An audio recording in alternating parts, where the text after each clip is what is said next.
cladding failure of metal fuel. Thermal stress, as we mentioned, is a big issue for a coolant with such high thermal conductivity. So you design systems that are not susceptible to thermal stress on transients. That's why the right circular cylinder tank was so important. The other thing is that when you're dealing with a new fluid like this that's opaque, as has been mentioned,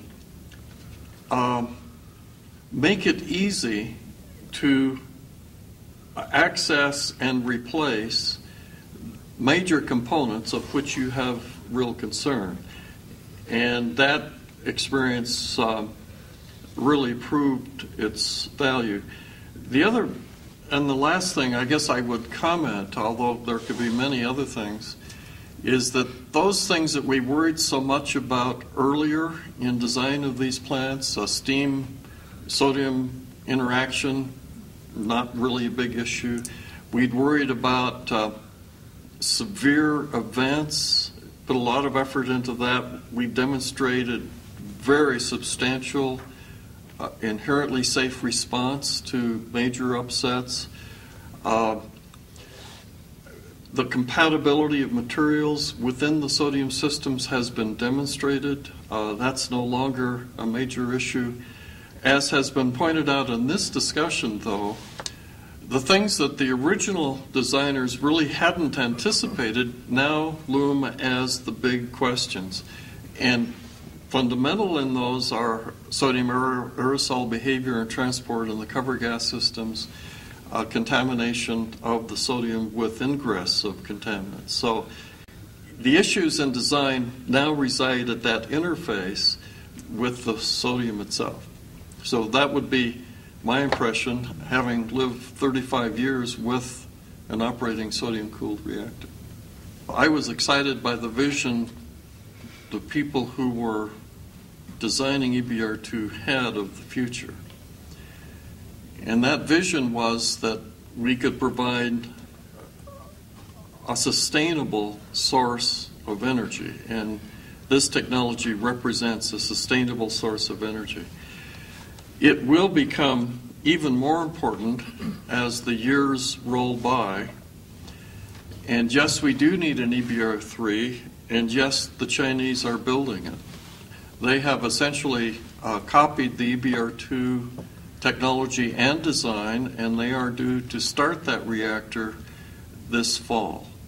So I do not have concern that the technology will not go forward because other nations are pursuing it. The other comment I have is that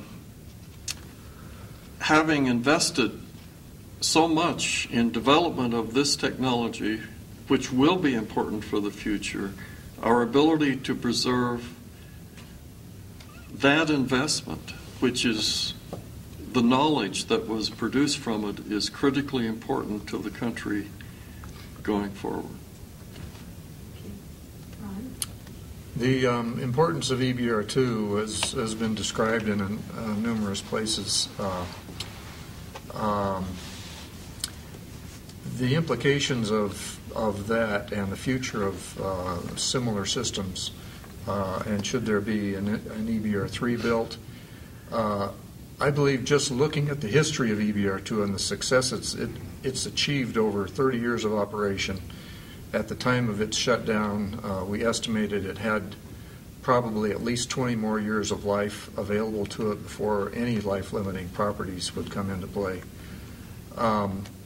Just the ability to safely and relatively easily maintain and operate a facility of this type, which was the first of a kind with sodium, proves that this technology is viable, and it can be very valuable for the resources that it can provide, not only in generating its own energy and electrical power from, but the potential to continue to provide fuel for numerous other reactors and deal with the wastes, spent fuel waste in the long run.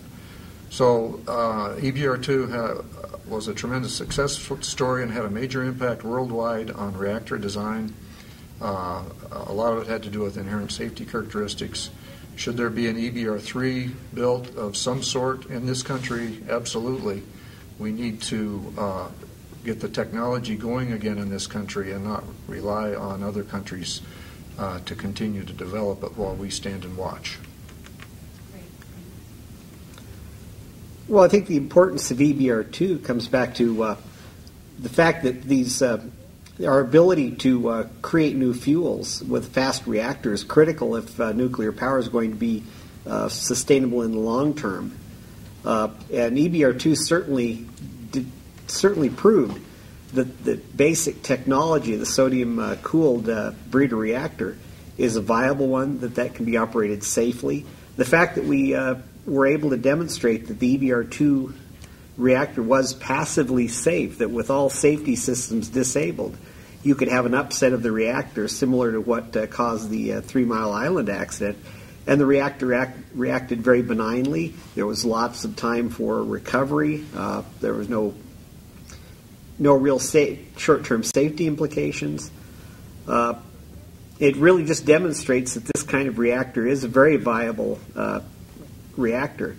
Necessity for EBR-3, we really need to take that reactor and develop it into something that's a more commercial reactor. EBR-ll is a very small research reactor, and there are a lot of things you learn as you scale up reactors into a facility that's going to be designed instead of for research, for powering the future, to be maintained by, rather than a small cadre of scientists and engineers, to be maintained by a commercial organization, to be able to reduce the expenses that are inherent in a small reactor, to get the kind of economies of scale, to get the associated costs reduced to the point where it's commercially viable. I think that's key to the future of the technology and eventually the future of nuclear energy in the long run. I have nothing to add. Okay. Yeah. It's very hard to add anything of value to what the colleagues have already said here. Yes, EBR-ll is important. It proved a technological concept. It proved the safety of this design. I believe everybody involved felt that it proved that this technology could help solve our energy needs. And therefore, my personal opinion, yes, absolutely. I think that we should have an EBR-3, and I believe that everybody at this discussion would probably jump at the chance to become involved in elaborating on the experiences we've related here and contributing to the design of a new EBR-3.